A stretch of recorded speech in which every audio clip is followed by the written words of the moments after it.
If you had to pick one bike, a sport bike, one for touring and commuting, gravel roads, two-up riding, and a run down to the shops, I'm not sure it gets much better than this.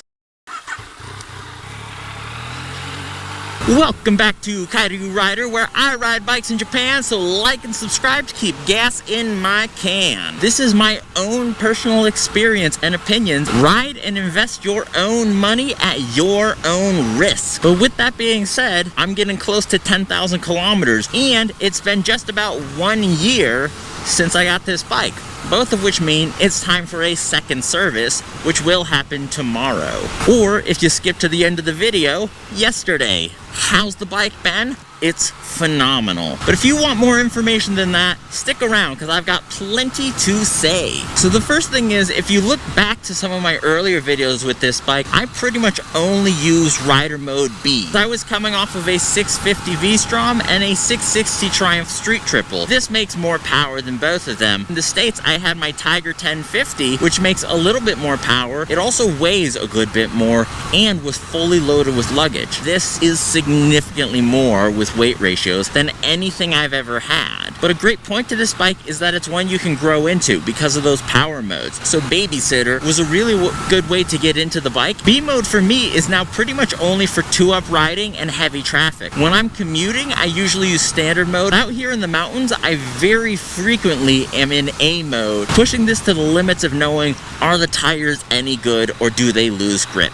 And let me say, it depends. You've also probably noticed by now that this is not a stock motorcycle. This playlist, it has everything done to the bike with one exception, the suspension. The things I did to the suspension come in two parts. This is not a recommendation for you, but this is something that worked for me. First, the front forks I lowered by 5 millimeters. At high speeds, there used to be a wobble in the handlebars. Now there's none. I looked at some forums, and yeah, a lot of people experience that on this bike, but having the triple trees lowered by 5 millimeters seems to have made this as straight can be. The second thing I did was learn. A beautiful thing about my wife's SV650 is that Suzuki's figured out a pretty good one-size-fits-all when it comes to suspension. It's not adjustable in any way that we can find, but this bike has adjustment. The downside is with this, you have to put some thought into it. Since I came off of a Street Triple, I put this fully hard in the back, and I put it mostly hard in the front. I thought I was getting something like race bike performance, but I also thought that the tires were trapped. The rear wheel would lose traction a lot of times in twisty mountain roads. What I realized was I probably had my suspension perfect if I'm on a perfectly smooth racetrack. Now, as you can tell, I am not on a racetrack. This is a road that sometimes has bumps, sometimes has gravel. Some people will say that this bike comes with cheap suspension, and that may be true depending how much you weigh. But the suspension's really good if you dial it in. I weigh 84 kilograms, front suspension on the third big ring, rear suspension on 15 out of 20, and 5 on the screw at the bottom has made this a perfect setting for my weight and for the sag that I need for a public road. Now, not only does it stick to the road better, but I can actually lean further and carry higher speeds more safely than I did before on this bike. So now this is a sport touring bike that's incredibly comfortable for touring, but I really got to emphasize the sport of it all. And I will say I'm definitely not at the limit of the bike yet because I'm still kind of getting over the nerves of being used to having the rear wheel kick out. But I am getting so much more confident so quickly. I can harden it up quite a bit if my wife's gonna ride with me or if I'm gonna put the top box back on. But for me, my riding and my weight, the suspension's amazing. As far as fuel economy goes, around 24 kilometers per liter. As you can imagine, in Tokyo traffic, it's a bit lower, but still over 20 all the time. Even two-up riding, I've never gotten below 20. The only times I get close to dropping into the teens is when I'm in A power mode on the back roads, doing things my mom probably doesn't want to see. But as far as maintenance and reliability, I did the first service at 1,000 kilometers, another oil change just after 5,000 kilometers. There's been no issues or adjustments beyond whatever they did at the first service, and I haven't adjusted the chain either. I clean the chain every 1,000 kilometers, give or take, or once a month. But I will say, having ridden more bikes than I can count, and having owned this mini bikes, this is definitely the best bike I've ever owned. I'll get into the issues in a moment, but there is nothing currently available on the market that has made me think I would trade my bike for that. The only bikes that have come close, different versions of the new MT9 engine, be it the Tracer 9, which didn't come to Japan and I don't want the heavier GT, the new XSR and MT09 SP because they still have cruise control but much less touring capable, and the Africa Twin's very cool, but I don't go off-road. And just as a quick nod, Ducati's Multistrada V2 is something I very much like, and since Audi took over, it seems like maybe some of the character's gone down, but the reliability has gone way up. When you look at power, you look at weight, you look at fuel economy, you look at performance, none of those bikes really keep up with this bike, especially not enough to say they're worth the extra money or the investment of trading this. But as I preface, there are two things that I don't like about the bike. Maybe specifically Yamaha Japan. I cannot tell you if the new Tracer has fixed this. My Yamaha dealer does not do test rides, and I haven't found any Yamaha dealers in Japan that do test rides. So you kind of just spend your money and hope it works out, which it absolutely did here. But the first one is the seat. Cutting it flatter and adding the gel pad has made it much better, but it's still no V-Strom 650 at stock.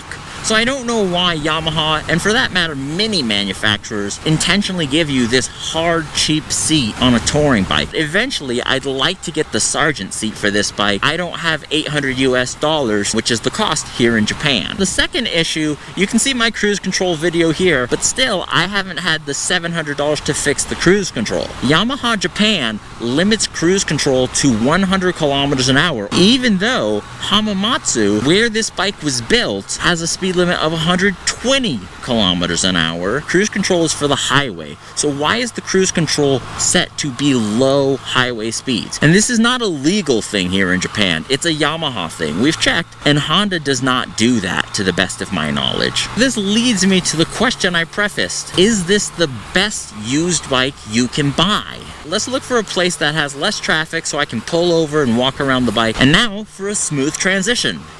Smooth. One thing I actually forgot to say that's also an add-on, if you see this while you're here, I added a second charger to the bike because I want to charge stuff in the bag, like batteries for my camera, and I want to be able to charge things while I'm stopped, and I don't need the bike on. It barely drains any battery. I've done it a million times. In no special order, the reason this is one of the best used bikes on the market, if you get a 2018, it's the same bike, just 4 years older and a different color. The next thing is the engine. Now, I could tell you it's amazing with power, 115 brake horsepower. It's a triple, so you get torque almost everywhere. It's smooth like a Ford. According to the European Road Association, this is the second most reliable engine on the market, at least when it came out. And in my experience, the most fun bike you can buy is the bike that runs every single day without a problem. Keep up with the oils. If your brakes squeal, change them, which mine have not.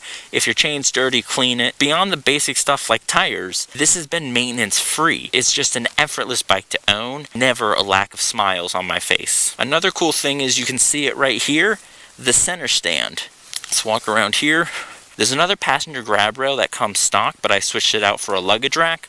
But you take there, you grab the handlebar, push down, step up, and there you go, center stand. You have the kickstand, you can kick it back up, which is right next to the quick shifter. Up only, but down isn't that big of a deal breaker for me. The quick shifter as standard is something you will love, and I even use it in traffic because I'm just too lazy to use my clutch hand. The bike shifts at 2,000 RPMs with the quick shifter as long as you're giving it a bit of fuel. And just back here, you have this helmet lock that comes included, and here is the preload adjuster that you can do on the fly. And right in here, if you can see this blue, that's something that tightens up the suspension. And here's where I lowered it by 5 centimeters. And this is ring 3 that you can see showing. See, as the TFT starts up, right now I'm in mode A, which is the absolute bonkers power mode.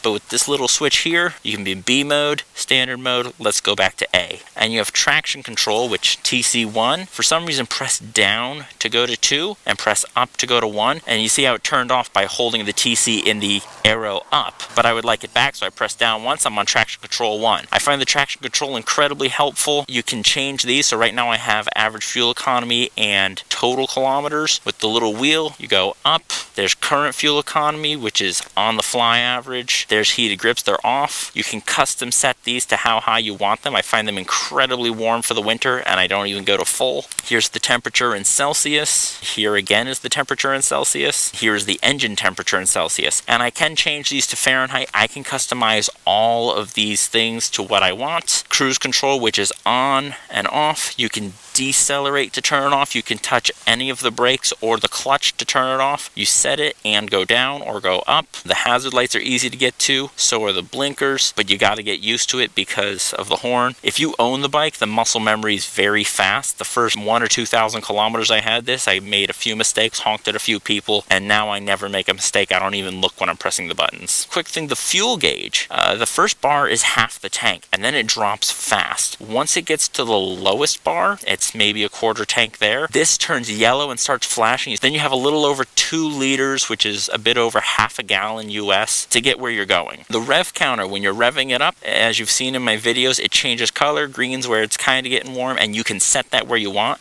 There's a shift light that turns on. Orange, which mine set from 8,000 to here, and then it's red. I actually set mine to limit it where I can't go over 11,000 because I don't want to accidentally redline my bike. I want it to last for years, and I don't go to racetracks. And up front, you come with this free power outlet, which is for a cigarette lighter, and you can plug in whatever you got, and it's got a waterproof cap.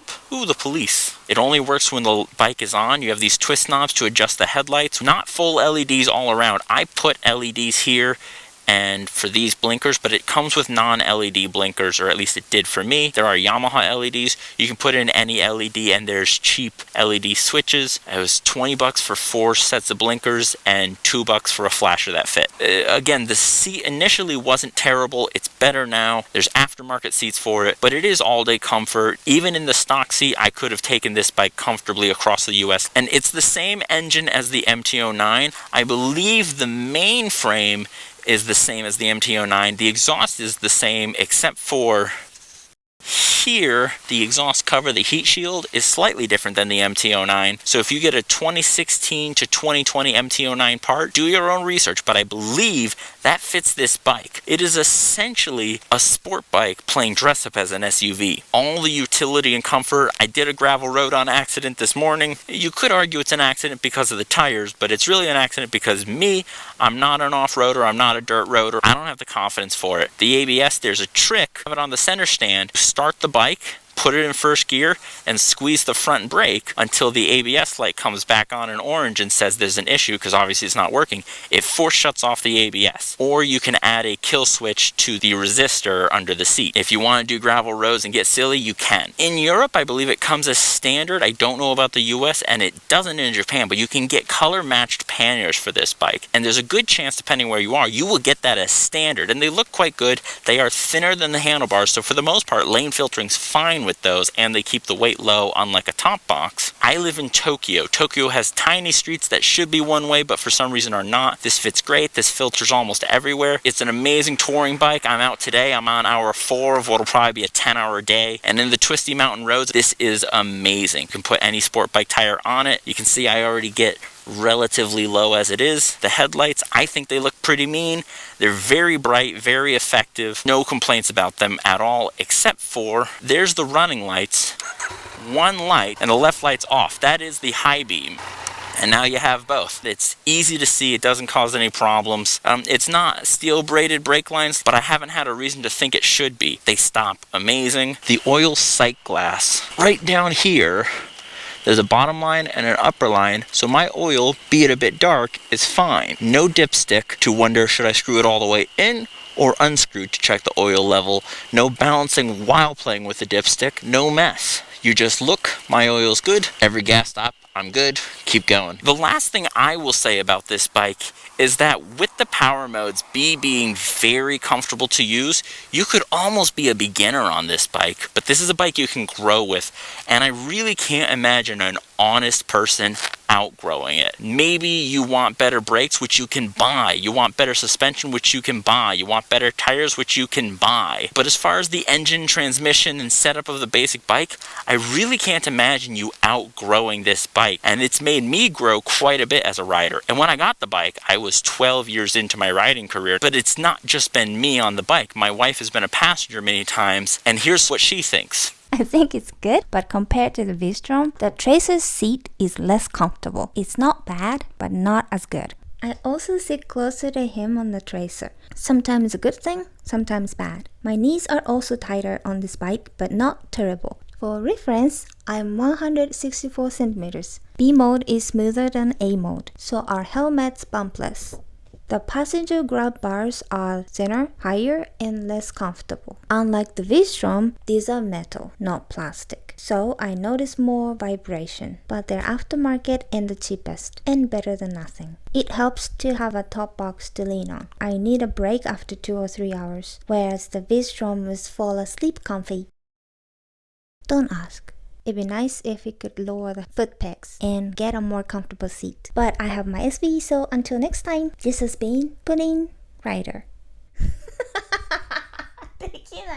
So I'm back home from the service, and it ended up taking 3 hours. The service itself cost 23,000 yen. I also got an oil change. I used Yamalube Premium Full Synthetic. For the oil, the filter, and the labor, it cost 8,000 yen. My spark plugs weren't completely bad. There was no labor cost because they were already in the engine. All in all, it cost me 2,700 yen for the set of 3. They also cleaned my chain, lubed my chain, but everything's within spec. There is one big change that I'm going to have to do. Tires. The Dunlops that came standard with the bike have been nothing special, nothing bad. They're supposed to get about 10,000 kilometers, and that's where I am. The front and rear are both showing to be at their limits of wearing out. I've always worn out rears twice as fast as front, so it is something to say that they both wore out at the same time. The new tires are the brand new Michelin Road 6. They had to order them, so I will have to go back. Front and rear plus labor is going to cost me just under 90,000 yen. They are giving me a bit of a discount, and just to talk about those tires, when I was doing my road trip on my Tiger 1050 in the States, I had the Michelin Road 5. The rear lasted 20,000 kilometers, and the front looked like it was barely used. These Michelin are going to be a bit more expensive than something like the same Dunlop, but they should perform a bit better, much better in the wet. And since they'll save me the cost of labor for tire changes at least 2 or 3 times over, they'll end up being cheaper than what I'm replacing.